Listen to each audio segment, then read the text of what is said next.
Salam sejahtera bagi kita semua. Saat ini Bapak dan Ibu akan mendengar penjelasan mengenai kurikulum yang dipakai di Sekolah Dian Harapan Medan. Mari sama-sama kita dengarkan dan pahami bersama. Agar kita lebih mengerti pembahasan mengenai kurikulum hari ini, saya akan membacakan sebuah definisi singkat apa itu kurikulum. Jadi di sini kurikulum merupakan sebuah wadah bagi kita untuk mencapai tujuan dari pendidikan. Kurikulum merupakan sebuah integrasi atau kesatuan dari berbagai macam konten pengetahuan, pedagogi atau cara mengajar dan belajar, lingkungan, dan komunitas, yang juga mencakup instruksi pengajaran guru kepada murid, refleksi atas apa dan bagaimana proses belajar berlangsung, dan juga tindakan nyata yang diambil di kehidupan sehari-hari.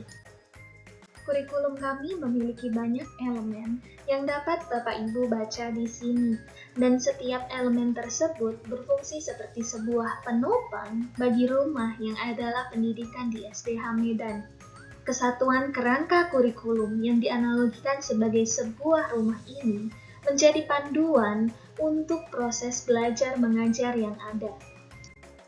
Nah, Bapak Ibu, untuk hari ini kita akan melihat lebih jauh untuk 5 elemen yang sudah kami tulis di dalam video ini agar kita sama-sama boleh mulai mengerti bagaimana dan apa itu kurikulum yang diterapkan di SDH Medan. Yang pertama yang akan kita lihat di sini adalah Biblical Christian Worldview atau wawasan Kristen Alkitabiah. Nah, mari kita sama-sama lihat apakah wawasan Kristen Alkitabiah ini dan mengapa hal ini elemen yang penting dalam kurikulum. Wawasan Kristen Alkitabiah dirangkai dengan tujuan untuk membangun pengetahuan, pemahaman, dan hikmat bijaksana yang berlandaskan pada kebenaran Alkitabiah.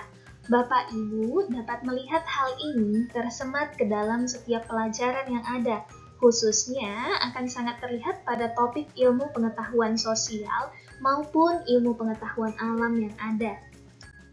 Di dalam wawasan Kristen Alkitabiah terdapat 5 tema besar yakni Wonderfully Made, His Story, Striving for Shalom, Worshipful Expression, dan juga Our Universe Belongs to God. Di dalam setiap tema tersebut, murid akan diajak berpikir kritis dan mendalam mengenai hal-hal mendasar dalam hidup. Misalnya, di sini Bapak Ibu bisa lihat di layar, dalam tema Wonderfully Made, murid akan sama-sama mengerti bagaimana kita seharusnya memahami eksistensi atau keberadaan kita di hadapan Allah. Wawasan Kristen Alkitabiah yang telah dipahami oleh murid ini nantinya akan menjadi semacam perekat yang akan menyatukan semua elemen kurikulum yang ada. Untuk yang kedua, kita akan sama-sama memahami mengenai Unit of Inquiry. Kata inquiry, jika diterjemahkan ke dalam bahasa Indonesia, ialah penyelidikan. Untuk menyidik sesuatu tentunya diperlukan pertanyaan-pertanyaan, karena hal tersebut yang nantinya akan membantu. Di sini, kami ingin membimbing anak-anak agar mereka dapat meramu sendiri rasa ingin tahu mereka ke dalam suatu pertanyaan. Unit of Inquiry, jika dalam istilah kurikulum 2013 yang dibuat oleh pemerintah disebut sebagai tematik. Sebuah unit of inquiry mencakup banyak pelajaran. Contohnya untuk unit dengan judul Wonderfully Made, di dalam pelajaran bahasa Indonesia, mereka mungkin akan menulis paragraf deskripsi mengenai diri mereka. Kemudian dalam pelajaran IPA, mereka akan belajar mengenai 5 indera manusia.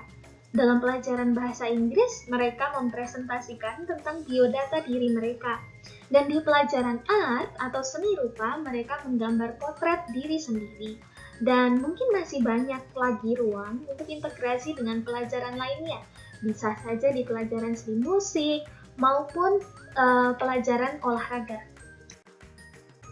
Di dalam satu unit of inquiry, terdapat satu siklus yang dirancang sedemikian rupa untuk memperjelas setiap proses belajar para murid-murid.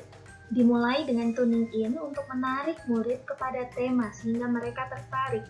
Dan kemudian selanjutnya dalam finding out, mereka akan menemukan informasi yang berkaitan dengan tema tersebut.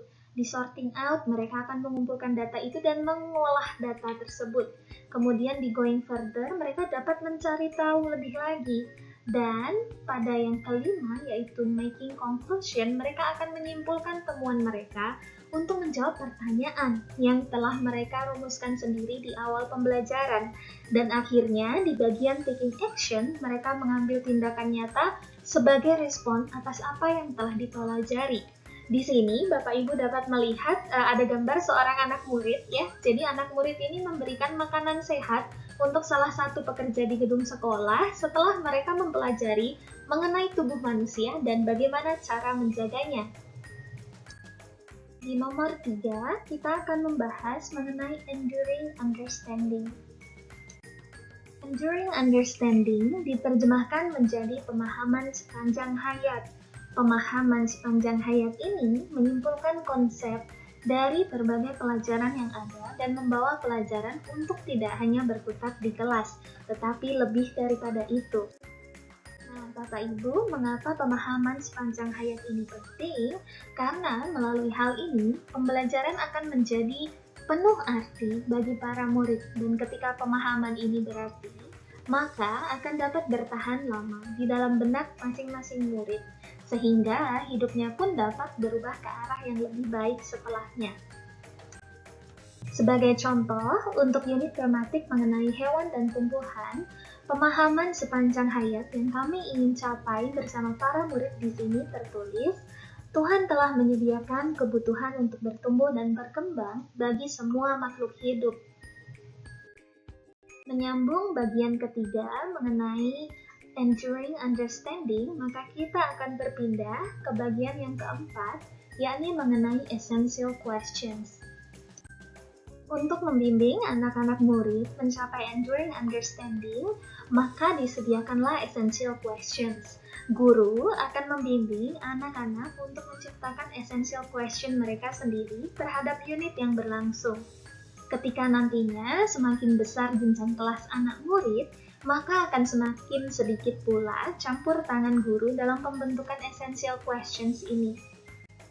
Kita akan melihat contoh dari essential questions. Tadi ketika Bapak Ibu melihat penjelasan mengenai pemahaman sepanjang hayat, Bapak Ibu sudah melihat contoh dari enduring understanding-nya. Maka sekarang kita akan melihat contoh essential questions dari unit tersebut. Dari enduring understanding yang Bapak dan Ibu lihat di teks yang sebelumnya, maka di sini terdapat 3 essential questions. Salah satunya adalah di bagian nomor 2, poin nomor 2, bagaimana karakteristik dari makhluk hidup membantunya untuk tumbuh dan berkembang. Dari sini, murid diajak untuk berpikir kritis dan mereka akan mencari informasi maupun hal-hal yang dapat mereka lakukan untuk mengetahui jawaban dari pertanyaan ini. Essential questions membantu murid untuk mengembangkan rasa ingin tahunya, khususnya untuk memulai pembelajaran dari topik tematik tersebut.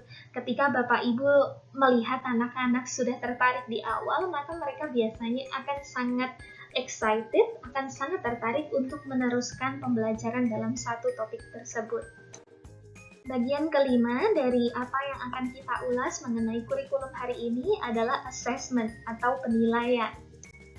Penilaian merupakan elemen kurikulum yang menyediakan informasi otentik atas apa yang terjadi di dalam kelas atau pembelajaran. Untuk memudahkan anak murid mengerti tujuan penilaian, maka digunakan rubrik yang diberikan sebelumnya untuk memberikan penjelasan terperinci atas apa yang akan diujikan nantinya. Terdapat beberapa macam penilaian, yang utama adalah penilaian formatif, penilaian sumatif, dan juga kemudian refleksi. Penilaian formatif merupakan pengukuran proses pembelajaran siswa sebagai bagian dari proses itu sendiri. Semacam monitor begitu ya Bapak Ibu dalam berjalannya proses pembelajaran, agar apa yang bisa dikembangkan dapat dikembangkan saat itu juga. Kemudian yang kedua adalah penilaian sumatif, biasanya dilakukan secara formal dan berkala di akhir unit. Dan setelah mereka melakukan semua penilaian tersebut, akan mengakhiri dengan refleksi. Di dalam refleksi ini, murid akan melihat apa yang telah dilakukan, yang telah dipelajari, dan kemudian juga mereka akan melihat bagaimana mereka belajar, sehingga nantinya mereka dapat memperbaiki apa yang dapat diperbaiki. Untuk penilaian dilaksanakan dalam berbagai bentuk, seperti yang tertulis di dalam layar ini, yaitu yang pertama observasi, kemudian kampanye, murid melakukan kampanye dengan apa yang mereka ingin sampaikan, kemudian berwawancara, dan membuat laporannya tentunya. Dan ketika mereka bisa melakukan field trip keluar sekolah, mereka juga akan membuat laporannya. Dan juga untuk eksibisi, mereka akan memamerkan apa yang sudah mereka pelajari, seperti misalnya di pelajaran IPA, dan masih banyak jenis lainnya. Sekian yang dapat kami sampaikan mengenai kurikulum SDH pada kesempatan kali ini. Jika Bapak Ibu ingin mengetahui info lebih banyak, dapat menghubungi kami. Salam sejahtera, Tuhan Yesus memberkati.